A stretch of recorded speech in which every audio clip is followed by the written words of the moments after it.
Good morning, friends. I am just sitting out here on my back porch enjoying coffee and the rain today, and I was doing a little guided meditation to set my intention to be grateful for today.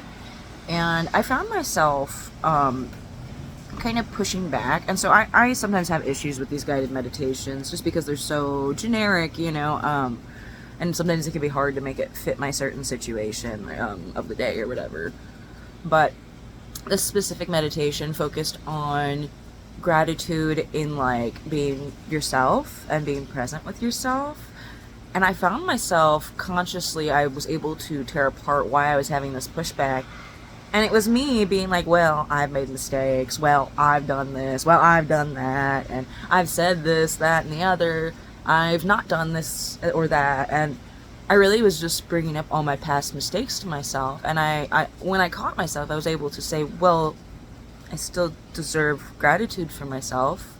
I still deserve to love myself no matter how many mistakes I make. And I challenged myself to think about like someone I really consider like a bad person. And I was thinking, well, do I really think that they deserve to be grateful for themselves with all the fucking bad things they've done? And yeah, they do. I don't think they should be grateful for like the bad things they've done, but I think they should be able to achieve that sense of peace in themselves. And I think that the bad things happen a lot of times because they don't have that. And so even those shittiest, worst of the worst people, I do think they deserve that moment of gratitude for just being yourself, that love for who you are.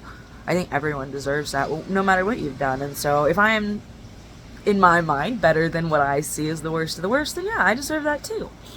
And so I just kind of wanted to share that little bit for anyone that might be dealing with like resistance to gratitude, whether it's self-gratitude or gratitude for your situation or whatever, because you just feel like it's bad. Like, I just really think a good thought experiment is like, try it with something that's not you. Because I feel like ego is weird. Sense of self is weird. It's like, I can see all these reasonable understandings for the outside world, but I can't do it for me. And it's like, okay, the fuck, ego? So, yeah, if you're having trouble, like I sometimes have with my silly little ego, try it with another scenario in your head. If you feel like you can't be grateful for yourself because you've made a lot of mistakes or you've said and done things you aren't proud of, well, think about someone who you really like genuinely don't like. And now think about if in like a perfect world, if you think that a perfect world denies them the right to love themselves. Because I don't think so. Now, obviously, perfect world would not come with their terrible actions, but it would come with like some kind of redemption arc for them so that they can love themselves. And so I kind of feel like it's the same for me. I'm not a perfect person still, but I am objectively a better person than I used to be. So this is my redemption arc, and I'm allowed to have those pockets of time where I am grateful for myself, and I do love myself, and I am worthy of building up to being a person that is capable of truly loving myself and being proud of myself and caring for myself all the time, being grateful for myself all the time. And again, I know it's hard. Nothing is all the time, right? But making that like my baseline, rather. But I think in order to really have a baseline where we are grateful for ourselves consistently, it's going to involve not doing shitty things to people unless you're just like a narcissist. No, but I think even too, not to demonize narcissists, I've kind of, I know as I started my journey into understanding narcissism, I definitely demonized narcissists. And as I go further into my spiritual as I go further into my spiritual journey, I realize that demonization of problems is wrong as well, like especially when it comes to human problems like psychological problems or personality issues. When we demonize those people, we dehumanize them, because to be demons is to not be human, right? And so as soon as we dehumanize people, I think that starts to make us the fool, because we're all part of one humanity. So sure, you can like tell yourself that part of your species is just like so beneath you, but it's like really evolutionarily you're the same. You didn't like evolve to be superior. So if they suck, you have that capacity to suck as well. And if you're cool and awesome, they have that capacity as well. Kind of like the whole video I made about the hand and the foot. If you think yourself a hand and you think you're far superior than the foot because you can write and do buttons, and so you start stabbing the foot, well, y'all are still part of one body, and whoever's the brain, which is not either the hand or the foot, is still feeling the pain, and they don't want either the hand stabbing the foot or the foot stabbing the hand in revenge, like, because it's all one body. So, yeah. If you find yourself having issues being grateful for yourself, I am challenging everyone today to think of one thing that you do, that you provide for the world or for life. Maybe it's that you have a really good smile, or that you can tell when someone's sad and you don't want to make them more sad. Or maybe it's that you're a really good leader, or that you know how to help kids forget about their boo-boos by doing a magic band-aid or something, you know, just like something like really small and specific. Just challenge yourself. And when I say feel grateful for it, I don't mean just list it off in your head. I mean, marinate on that thing that you're trying to be grateful for until you feel the gratitude. So maybe it's that you have a great smile. Well, I want you to close your eyes and smile. Or maybe you want to look in the mirror and look at your smile and really just like, yeah, you know, my teeth are pretty good. They got a nice shape. You know, just like go off, compliment yourself really until you start feeling that, like, God, I wish I knew how to describe what gratitude feels like. But for me, it's kind of like this warm, tingly, like, oh God, that sounds so cliche, but it's like a warmth and a tingling sensation that kind of like begins in what feels like my heart or like my chest, and it kind of like ripples out throughout my body.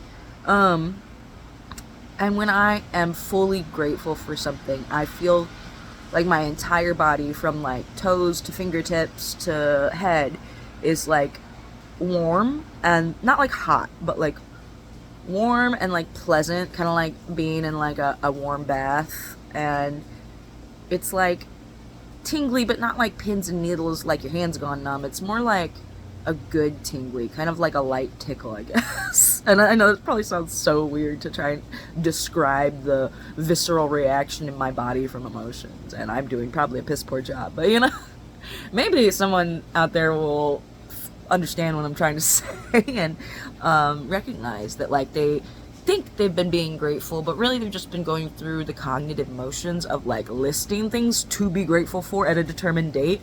But gratitude is something that happens in the present moment, and it is a feeling. And that's like the beauty of emotions. The more I've allowed myself to feel them rather than rationalize them and then push them deep down, is that when I feel them, they have like a really visceral like reaction for me.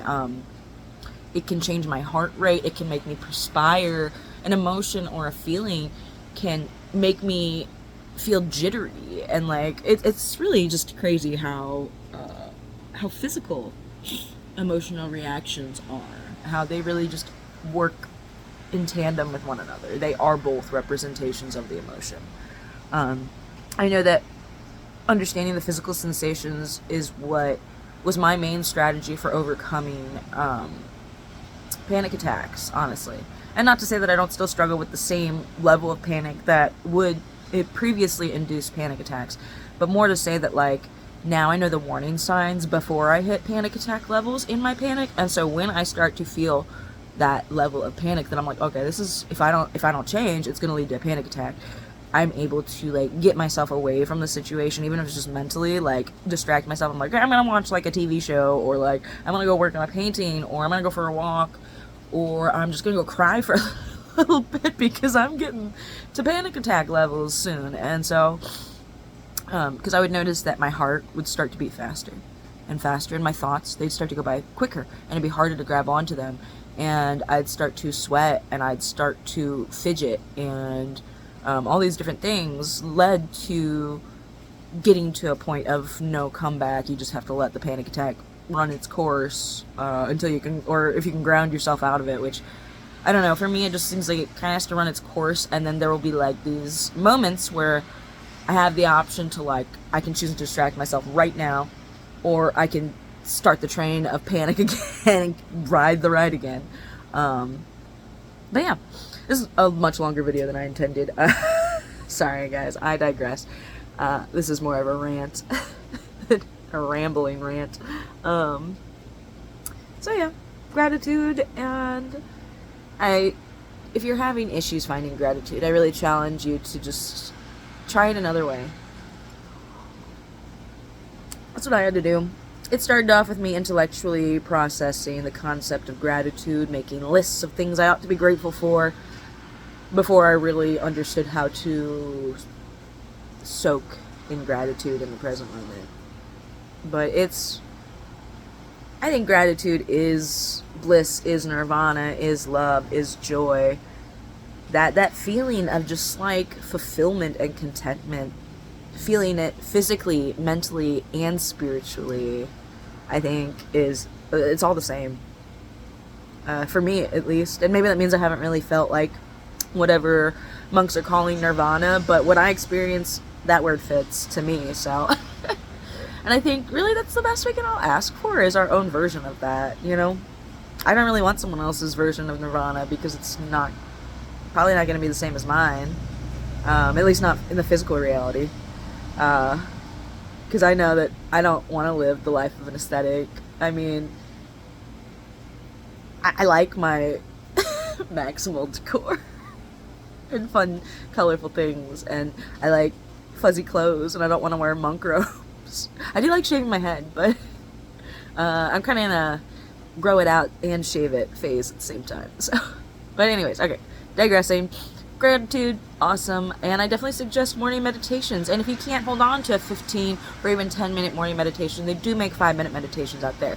And if you can't put aside 5 minutes to meditate, go to the bathroom, take a pee, put the meditation on, and 5 minutes in the bathroom is socially acceptable, right?